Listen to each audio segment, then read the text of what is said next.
नमस्कार, मेरा नाम है अनीश कुमार और आज के इस वीडियो में मैं बात करने वाला हूं एक बड़ा ही दिलचस्प मंत्री, रेलवे मंत्री अश्विनी वैष्णव के बारे में। अश्विनी वैष्णव जो हैं उनको तलवा चाटने के अलावा और कुछ नहीं आता, और तलवा चाटते किसके हैं तो प्रधानमंत्री नरेंद्र मोदी जी के। अब कल की ही बात है, गुजरात में एक कार्यक्रम था, रोड शो था। पहलगाम हमले के अभी महीना दिन मुश्किल से निकला है, महीना दिन और 3-4 दिन और निकला है। और इस खुशी के माहौल में भी प्रधानमंत्री जिस तरीके से दुखी हुए, गुजरात में जाकर के रोड शो किया और रोड शो जो कर रहे थे वो मतलब काबिले तारीफ था। और जिस तरीके से हंस हंस के वहाँ पे अश्विनी वैष्णव उनके सामने भाषण दे रहे थे, वो देख के मतलब मेरा सिर नतमस्तक हो गया उनके सामने। और लगा कि भाई एक मंत्री है जो अपने काम छोड़ के सीधे तलवा चाटने में व्यस्त है, और इस तरीके से व्यस्त है कि उसको ये नहीं दिख रहा है कि एक्चुअल में भारतीय रेल का हाल क्या है। आपको रोज वो व्यक्ति एक ऐसा रील शेयर करते हुए दिख जाएगा जिसमें हम जापान को पीछे छोड़ रहे हैं। जापान में वैसे वीडियोस वायरल नहीं होते जो अश्विनी वैष्णव वीडियो वायरल करा देते हैं अपने रील शेयर करके। और वायरल करता कौन है तो गोदी मीडिया है ही, उनकी अपनी चमची, चाटुकार, तलवा चाट। इस वजह से मैं ये कहता हूं कि ऐसे लोगों के भाषण सुनने के बाद एक बार मेरा वीडियो आके जरूर आप देखें, थोड़ा सा रियलिटी पता चल जाएगा कि हम अभी कहाँ जी रहे हैं। अश्विनी वैष्णव ये कहते हैं एक भाषण में, लेकिन कहने का उनका तरीका थोड़ा सा अलग था। मतलब वो उनका रियल वॉइस नहीं था, रियल टोन नहीं था। वैसे आज तक मैंने अश्विनी वैष्णव को बात करते हुए नहीं देखा है। अश्विनी वैष्णव पढ़े लिखे व्यक्ति हैं, लेकिन जिस तरीके से वो मॉकिंग कर रहे हैं प्रधानमंत्री नरेंद्र मोदी जी का, ऐसा लग रहा है कि वो शायद उनको खुश करने की कोशिश कर रहे हैं। और उन्हीं के टोन में, उन्हीं के लहजे में, उन्हीं के तरीकों में बात करके वो जिस तरीके से डेटा दे रहे हैं, और फालतू बेमतलब का डेटा, मतलब बिना, अगर पढ़ा लिखा व्यक्ति अगर ऐसा डेटा दे रहा है तो फिर मेरी पढ़ाई लिखाई से बिल्कुल भी भरोसा उठ गया है। वो कह रहे हैं, वीडियो में दिखाऊंगा आपको, वो कह रहे हैं कि भाई और बहनों, एक ऐसी ट्रेन चलेगी जो जब तक तो चलेगी तब तक तो बिजली लेगी, लेकिन जैसे रुक जाएगी तो बिजली देगी। अब मैं सोच में पड़ गया कि भाई बिजली आखिर उत्पन्न कैसे होती है। तो बिजली उत्पन्न करने के लिए आपको जनरेटर के जो मोटर है उसको घुमाना पड़ता है। अब घुमाने के कई तरीके हो सकते हैं। आप पानी के फोर्स से घुमा सकते हैं, आप हवा के फोर्स से घुमा सकते हैं, या और भी तरीके हैं, जैसे कोई ईंधन जला करके, जैसे डीजल जला करके, कोयला जला करके भी आप घुमा सकते हैं।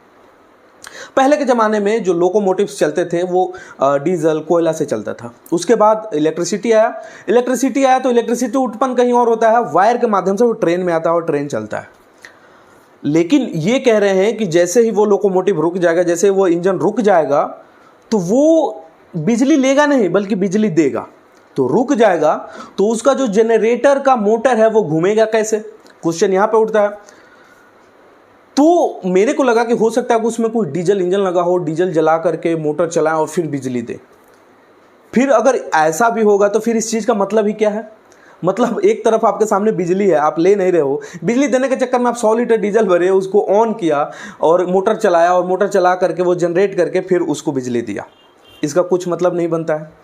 और कोई भी ऐसा तरीका नहीं है कि वो मोटर अपने आप हवा से घूम जाए, क्योंकि इतना विंड स्पीड तो है नहीं नॉर्दर्न रीजन में या कोई भी प्लेन क्षेत्र पे। अगर आप 1000 किलोमीटर प्रति आवर के स्पीड से विंड तो बह नहीं रही है कि छोटा सा आपका पंखा है और घूम रहा है और बिजली उत्पन्न कर रहा है। पहले एक बार भाषण सुनिए उनका। और ये इंजन नहीं है, केवल चलता फिरता कंप्यूटर सेंटर है, डेटा सेंटर है। कोई नॉइज नहीं इसमें, कोई वाइब्रेशन नहीं। पायलट का कैबिन एसी, अंदर एक टॉयलेट भी है लोको के इंजन के अंदर।